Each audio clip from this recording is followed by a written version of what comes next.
Bonjour, bienvenue dans cette nouvelle pratique.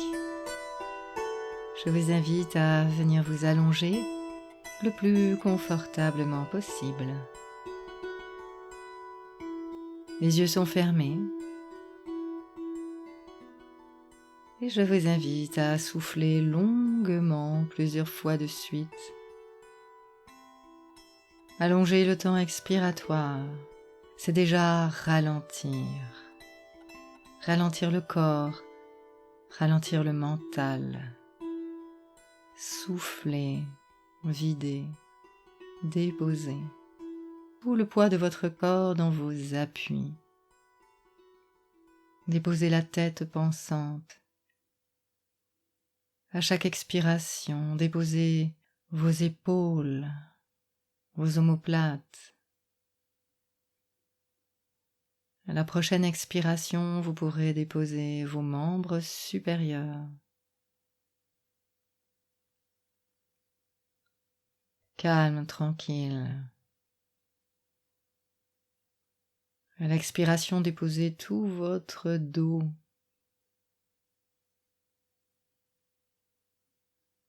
Déposez votre bassin. À la prochaine expiration, vous déposerez vos deux membres inférieurs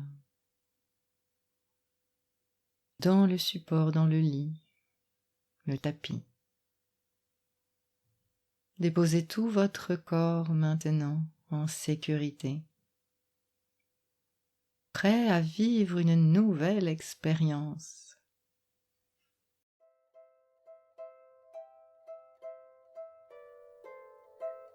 Dans des temps pas si anciens, quand arrivait la période de la longue nuit, les gens aimaient se réunir autour d'un feu de bois pour voir danser les flammes et raconter des histoires pleines de sagesse. Alors, ouvre bien grand tes oreilles, soupire 3 fois et laisse-toi porter. Il était une fois, une seule fois, dans un des pays de notre monde, un homme que tous appelaient le magicien des peurs. Ce qu'il faut savoir avant d'en dire plus, c'est que toutes les femmes, tous les hommes et tous les enfants de ce pays étaient habités par des peurs innombrables. Peurs très anciennes, venues du fond de l'humanité, quand les hommes ne connaissaient pas encore le rire, l'abandon, la confiance et l'amour. Peurs plus récentes, issues de l'enfance de chacun, quand l'incompréhensible de la réalité se heurte à l'innocence d'un regard, à l'étonnement d'une parole, à l'émerveillement d'un geste ou à l'épuisement d'un sourire.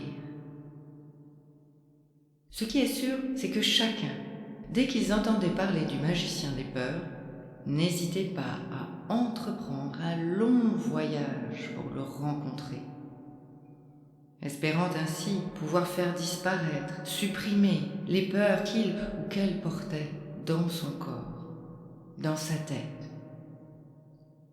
Nul ne savait comment se déroulait la rencontre.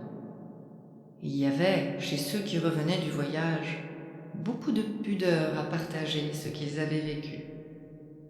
Ce qui est certain, c'est que le voyage du retour était toujours plus long que celui de l'aller.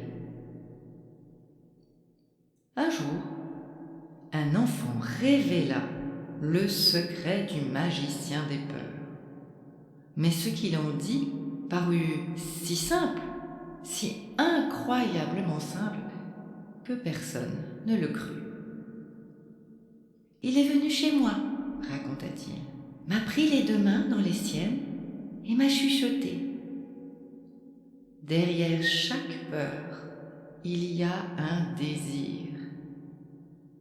Il y a toujours un désir sous chaque peur, aussi petit et aussi terrifiante soit-elle, il y a toujours un désir, sache-le. Il avait sa bouche tout près de mon oreille, et il sentait le pain d'épices, confirma l'enfant, ce qui fit sourire quand même ceux qui l'écoutaient. Il m'a dit aussi: nous passons notre vie à cacher nos désirs. C'est pour ça qu'il y a tant de peur dans le monde. Mon travail et mon seul secret, c'est de permettre à chacun d'oser retrouver, d'oser entendre et d'oser respecter le désir qu'il y a sous chacune de ces peurs. L'enfant, en racontant tout cela, sentait bien que personne ne le croyait, et il se mit à douter à nouveau de ses propres désirs. Ce ne fut que bien des années plus tard qu'il retrouva la liberté de les entendre, de les accepter en lui.